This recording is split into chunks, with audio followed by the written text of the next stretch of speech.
Miko Evans is CEO of Meek Productions, an entertainment and talent agency here in Atlanta. And for the past 20 years? Actually, Meek Productions is my second business. My first business that I actually been doing for about the past 21 years. I'm 21 years and 21 years in business. And he's here to talk with us about the history, the trials and triumphs of Black LGBT businesses in here in Atlanta. All right, Miko, but the first question I would have for you, for those who don't know you, there's a lot of people like you are just part of the community, but for those who don't, I would like for you to just explain who you are, what your company does, and why, for good reasons, you are been chosen as authority to speak on the subject of our history. Wow. Thanks for the opportunity, first and foremost, and to those of you that are watching.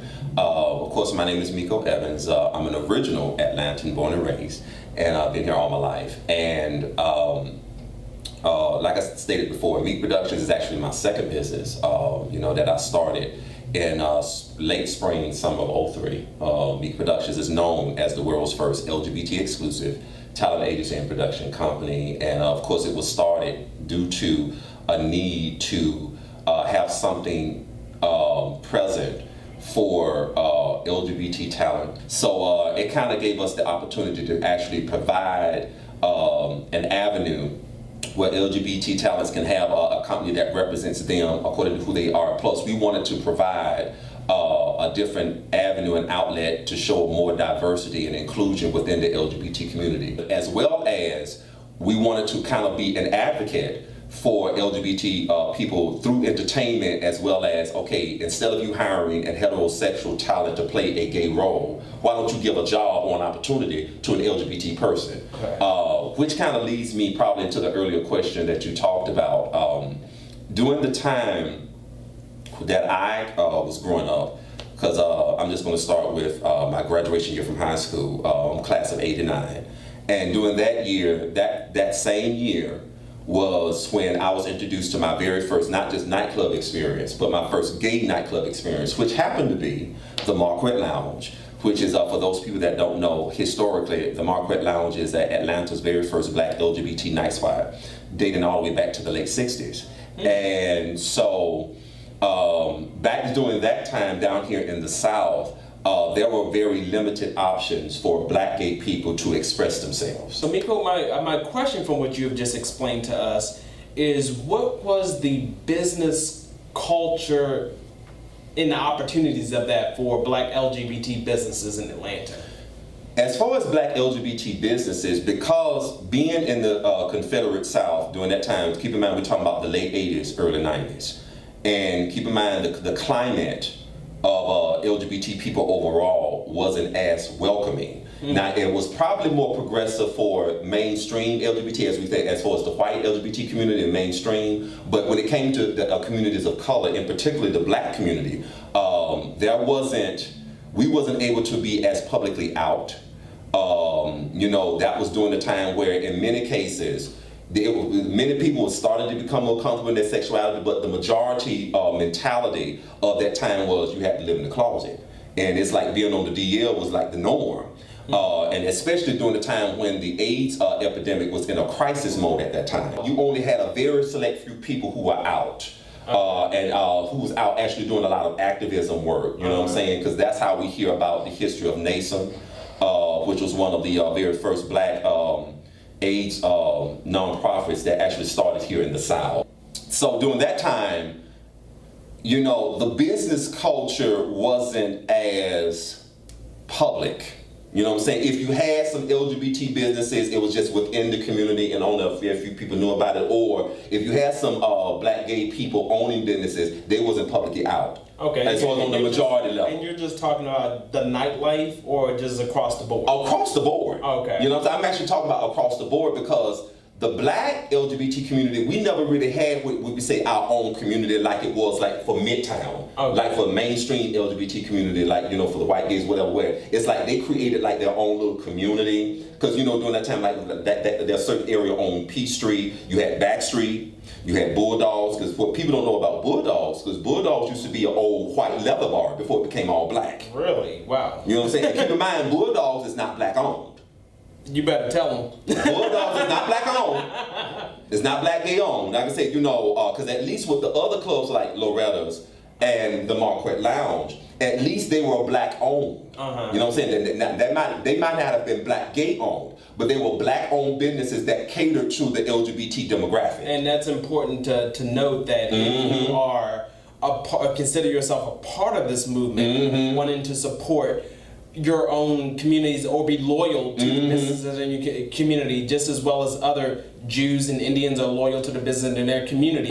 Bulldogs is not giving money back to your community. Thank you. And it's important to know and do your research and just know which one. Now, I would like to add this, because I don't know if the same ownership of Bulldogs is still there from the time when I knew about it. I do know that when Atlanta Black Pride started, keep in mind it's 20 years this year that was celebrating 20 years of Atlanta Black Pride in the existence of ITLA. During that time,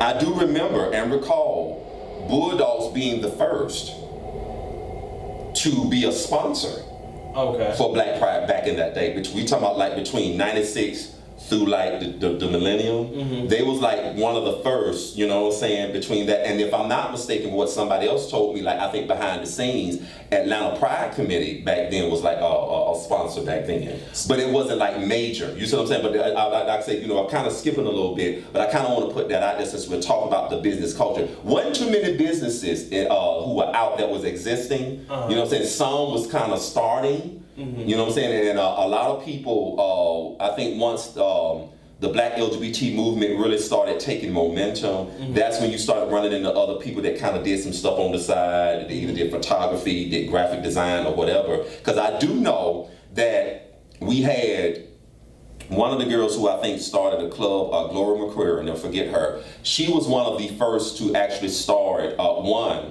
the first to actually start a Black LGBT based magazine called Friends. And it was a small publication. And then after that, or either slightly before or after that, I know we had Venus magazine. So my next question was I'm from Baltimore. I'm like a lot of people, transplants or whatever. And before coming to Atlanta had a reputation to me up in Baltimore that it was a Black gay Mecca.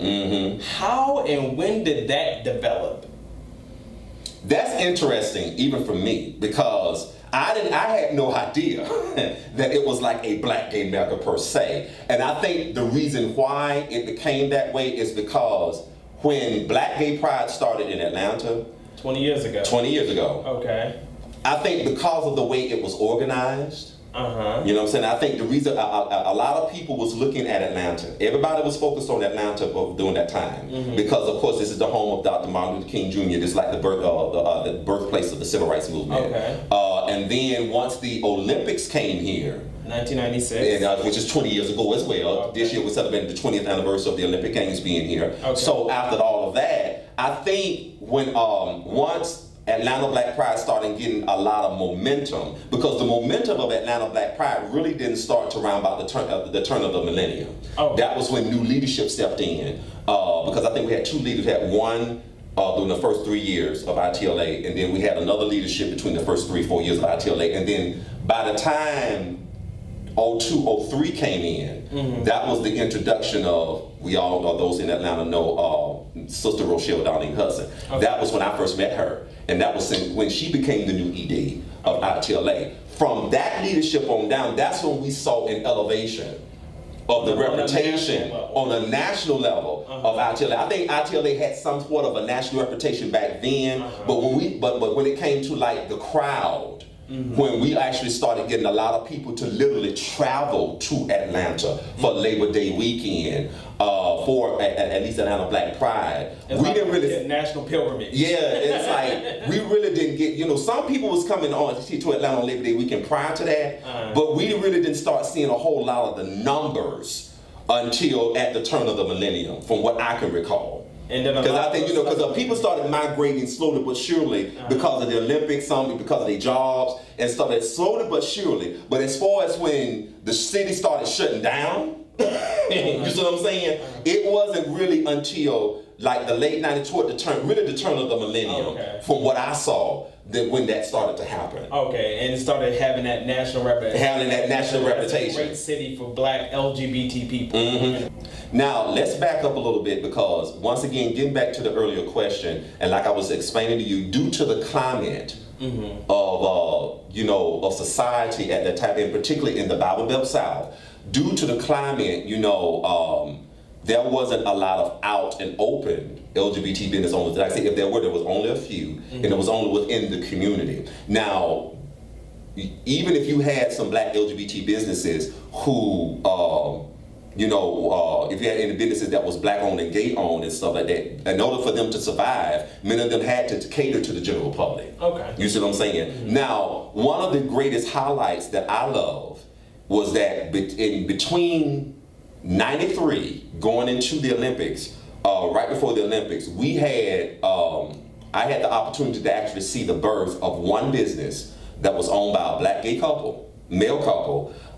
Those people that remember, how many of you all remember the Waterworks? That was a restaurant that was located on Lucky Street, right near the corner of Lucky and Forsyth Street. And right next to that building right there, where the Super 8 Hotel is now, that used to be called the old Atlantan Hotel. And right on that corner of the Atlantan Hotel, there was a bar attached to the hotel that used to be called the Pear Garden. Now, when the Pear Garden, somehow or another, the ownership of the Pear Garden, the management of the Pear Garden began to exchange hands. And there were two other black guys that started managing the Pear Garden. They turned it into the Pearl Garden. And I forgot the name of those guys. But those guys, when they got money from the Olympics, or due to the fact of gentrification was going on because of the Olympics, a new hotel chain started to take over the Atlantan Hotel. So they took over that whole spot. So the guys from who ran the old Pearl Garden, they took that money to start what we know in history as the Palace. And the first location of the Palace was located on Simpson Street, which is right near West Peachtree. So that was the beginning of that. So I was able to see that particular transition happen, and the birthplace of a black gay-owned nightlife spot there. Catering to a black gay LGBT only. Market. You know what I'm saying? Market. Okay. Now, during that whole period, while those two guys was running the Pearl Garden, right next door to them, I think, two doors down, there was another black gay couple, the owners of the Waterworks, that opened up this nice restaurant. It was a restaurant, not just a bar. It was a bar restaurant called the Waterworks. And it was a prime location, lovely location. And what I loved about it is, like, of course, in the evenings, they would cater and open it up to the, the LGBT, the black LGBT community was open and stuff like that. But, of course, in business, you have to, maintain, your livelihood and maintain your revenue. And keep in mind, we wasn't able to be as out and open like we are now. So they decided to, during like lunch hour and business hour, because they was in a prime spot location downtown. So it was very smart of them to take advantage of the downtown traffic. So during lunchtime and stuff like that, they opened up for lunch, and it was packed. So as I see, in order for this to happen, a black LGBT niche market had to develop. It had to develop. And as that began developing and really, like, this is a market or whatever, businesses started creating to service that market. So you saw certain things starting to happen, but the only based off of where we are now, there was no such thing as very recent. There was really no such thing as something like this, as the Baldwin Project, to actually maintain the essence of economic empowerment and economic development. So what I wanted to put out there is that Atlanta, at least historical for the last 100 years, has been a prolific space for black entrepreneurship. We're just a block off from Auburn Avenue, and that was primarily for black businesses.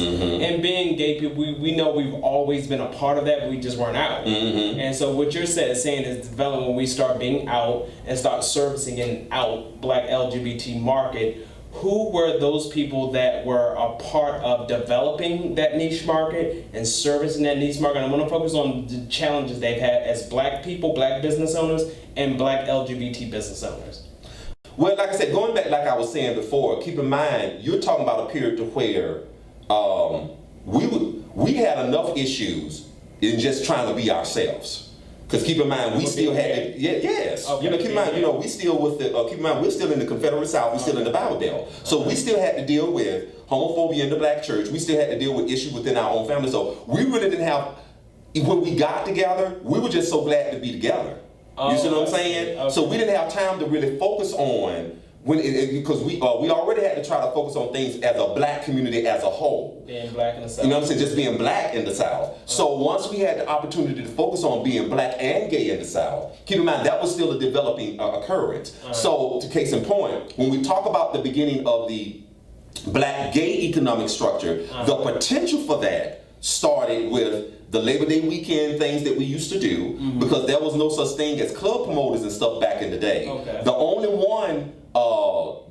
pioneer of the whole club promoters movement in Atlanta was, of course, Trax Atlanta, Trax Clubs International. Okay. And they were the ones that kind of first started that, because, to be honest with you, when Trax them first started, I thought that when they was in that location, I thought they actually owned the building. No, they only because they knew the straight owners of these particular venues. Okay. They were the first ones to introduce to them a gay night. Okay. You see what I'm saying? And of course they had Tracks on Lucky Street, and then of course they when they had to temporarily close that due to some situations that was going on within that, they opened up. They had a spot at downtown, really right across from Georgia State University on Pryor Street, Pryor and Decatur Street. Upstairs, I think the club used to be called Fredericks, but they called it the Ritz. And that was my first opportunity in working with them, because actually I used to work the kitchen at the Ritz. Okay. Like that for that whole summer of '93. Okay. And so that's when I began to start seeing some things from behind the scenes, you know, just by being an employee, working with Trax Clubs during that time when they was at the Ritz temporarily. But like I said, this was prior to the existence of In the Life Atlanta. And then once In the Life Atlanta came into fruition, that really could have been the beginning, or it really started to be the beginning of both profit and non-profit coming together, because it was mostly for a community gathering. But that was when you started seeing people who had the entrepreneurial spirit. That was their opportunity to kind of manifest themselves and come into the forefront. Case in point, brother E. Maurice Cook, Eat Your Heart Out, he became the first graphic designer for ITLA, and in particularly for Atlanta Black Gay Pride. Okay. And so that's how he actually started. And so that was like part of his humble beginnings. And I think we had some other people that started, to introduce themselves to provide certain business services to that particular demographic as it relates to when Black Pride first started. But that was the only time that you saw them per se, when as far as my recollection, as far as catering to just the LGBT market, because of course Maurice, of course he had to maintain his business, so of course he had to also cater to the general public. But that was like the beginning of something that really could have been more of an economic empowerment. But like I said, because of that period, because we had to fight so much and just trying to stay black in the South, and then we had this new thing about being black and gay, and slowly but surely we had to start coming out. Okay, Baldwin Project is here to provide services to developing an urban business and economic, community. And we will be providing 4 services that specifically are chosen because I saw them as one of the major vulnerable areas in a business economic community, and that is marketing, investing, networking, and education, MINE, M-I-N-E. And so I wanted to ask Miko, what or 2 of them you feel are the most important that we were lacking, and how it has hurt us, by not having that in our community? Marketing and networking we had more than enough of, because once again that was the purpose of even creating Atlanta Black Pride. Because through Atlanta Black Pride, even though some of the marketing could have been kind of more different in certain variables, because I know one of the main challenges that ITLA has had is making sure that their marketing is targeting the various aspects of the Black LGBT community. Because you have those who just come to party, and then you also have those LGBT people who are scholars, such as yourself, and who are community involved. You know what I'm saying? Hence is the reason why with Atlanta Black Pride, they already set their prides up like a conference. You know what I'm saying? Because we had other issues to deal with, not just about being gay, but being black as well. Oh, so we're good at getting the word out to our You know what I'm saying? So good. So marketing and networking, we got that. Okay. The main things that was lacking, that we had the potential of, but it just wasn't nourished, was investments and education. Because the workshops provided the education, but really the education was there, Business education. but a lot of it was not just unintentional, but a lot of it wasn't enough education, and a lot of it was the lack of implementation. You see what I'm saying? So it was the investment and then the lack of implementation and additional education, in particularly as it came to economic empowerment. You see what I'm saying? Okay. Because keep in mind, the hub, the foundation was really there. Okay. Like I said, that was the purpose of Black Gay Pride, was for the Black LGBT community to pull all of their resources together and to do things in a way that can empower us as a people. Because when our presence in mainstream Pride was not, we wasn't recognized enough, or there wasn't enough safe spaces for us with their pride, then we created our own, because we realized that being black and gay was a different and higher dynamic than theirs were. So that's why that was created. However, throughout the leadership of Black Pride, things change hands. And you know, with each leadership, they have like a whole different type of agenda. You see what I'm saying? And so there has never really been, I'm not saying the potential was there, but when it came to investment, there wasn't enough investment. The money to get started. The money to get something like that started. And then on top of that, the education was there as far as the workshops, but there wasn't enough education as it relates to economic development and economic empowerment. That's the question I've had, like I brought up before. This Atlanta's Black Business Central, and has been over the past 100 years. We've got insurance firms, black owned, this, that, and whatever. Like I said, since like the early 1900s.